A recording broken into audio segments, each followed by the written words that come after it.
এবারে পুরো খবর। এবারে ঝালকাঠির গাবখানে সড়কে প্রাণ গেল 14 জনের। সেতু টোল প্লাজায় দাঁড়িয়ে থাকা কয়েকটি গাড়িতে ট্রাক ধাক্কা দিলে এই দুর্ঘটনা ঘটে। এতে আহত হয়েছেন অন্তত 20 জন। এই ঘটনায় ট্রাকের চালক এবং হেলপারকে আটক করা হয়েছে।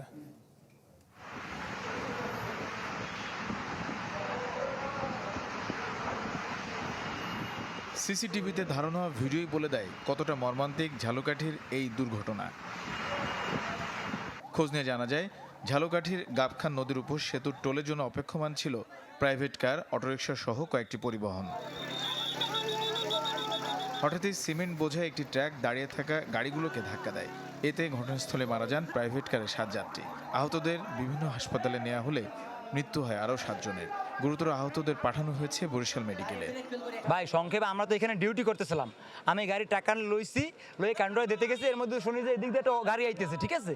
তো গাড়িটা হচ্ছে ট্রাক, আমরা লোড ছিল, সিমেন্ট বোঝাই ছিল, তো শব্দ হইতেছে, আমরা তাকানোর সাথে সাথে এটা টাচ করে শব্দ হয়েছে বলতে এই পাশে 3টে অটো ছিল, একটা মাইক্রো ছিল, একটা মাহিন্দ্রা ছিল, একটা মিনি ট্রাক ছিল, ওই সবগুলো মারিতেছে ওই ট্রাকটায়। ওদের ঠেলে নিয়ে আসে, এই জায়গায় যত গাড়ি ছিল 4-5টা গাড়ি সব একেবারে ফালাই দিয়েছে। ভাই আমরা হঠাৎ করে ভাই দেখছি মানে 2টা ট্রাক আর 2-3টে মনে হয় 3টা অটো পুরো ফিসে গেছে, কোনো অস্তিত্ব নাই ভাই। খবর পেয়ে ঘটনাস্থলে ছুটে যান প্রশাসনের কর্তা ব্যক্তিরা। আশ্বাস দেন নিহতদের পরিবারকে আর্থিক সহায়তার।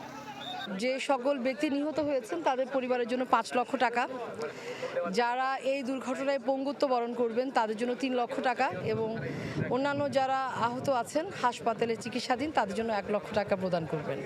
ঘটনার পর ঘাতক ট্রাকের চালক ও হেলপারকে আটক করেছে পুলিশ। এদিকে নওগাঁর শহরতলিতে 2টি মোটরসাইকেল মুখোমুখি সংঘর্ষে স্বামী স্ত্রী নিহত হয়েছেন। আশঙ্কাজনক অবস্থায় শিশুসহ 2 জনকে হাসপাতালে ভর্তি করা হয়েছে। আর গাজীপুরের কাপাসিয়ায় সড়ক দুর্ঘটনায় আরও 1 জনের মৃত্যুর খবর মিলেছে। তানিম রহমান, চ্যানেল 24।